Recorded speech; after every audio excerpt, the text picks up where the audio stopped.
ఇక్కడే బతకరా. రేయ్, మా కష్టాలు నీకేం తెలుసా? కష్టాలా? ఏం తెలుసు? కష్టాలా ఏంట్రా అన్న? అవి కష్టాలరా?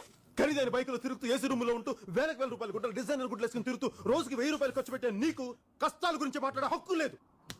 కష్టాలు ఎలా ఉంటాయి, నిజ జీవితంలో కష్టాలు ఎలా ఉంటాయి నేను చెప్తాను, నువ్వు విను. ఈ రోజు నువ్వు స్కూల్కి వెళ్ళాలంటే పోన్ 4 కిలోమీటర్లు, రా 4 కిలోమీటర్లు, రోజుకి 8 కిలోమీటర్లు నడవాలన్న సంగతి నీకు తెలుసా? నాకు తెలుసు. అన్నం అంటే జొన్న అన్నం తినాలని, వరన్నం 6 నెలలకి వండుకుంటారని, పరమాన్నం వండినప్పుడే పండుగ అంటారన్న విషయం నీకు తెలుసా? నాకు తెలుసు. ఆడుకోవాల్సిన పశు వయసులో సరైన వైద్యం అందుక బిడ్డలు చనిపోతారన్న విషయం నీకు తెలుసా? ఆకలేసే నేల వైపు, దాహం వేస్తే ఆకాశం వైపు చూసే మనుషులు ఇంకా బతుకున్నారు ఈ సమాజంలో. నువ్వు బతుకున్న ఈ సమాజం ఉన్నారని ఇంకా తెలుసా నీకు? తండ్రి చనిపోయిన 6 గంటలకి తల్లి చనిపోతే ఆ బాధ ఎలా ఉంటుందో ఎప్పుడైనా అనుభవించావా? నేను అనుభవించాను.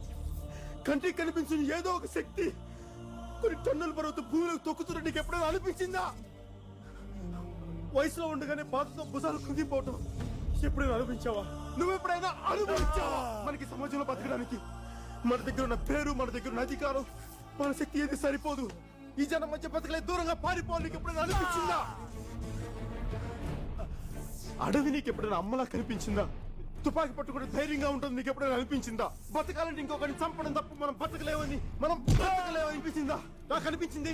తుపాకీ పట్టాను, అడవిలోకి వెళ్ళాను, నక్సలైట్ అయ్యాను.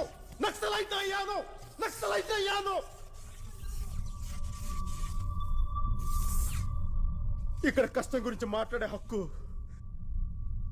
నాకు మాత్రమే ఉంది, నీకు లేదు. ఖచ్చితంగా నీకు లేదు.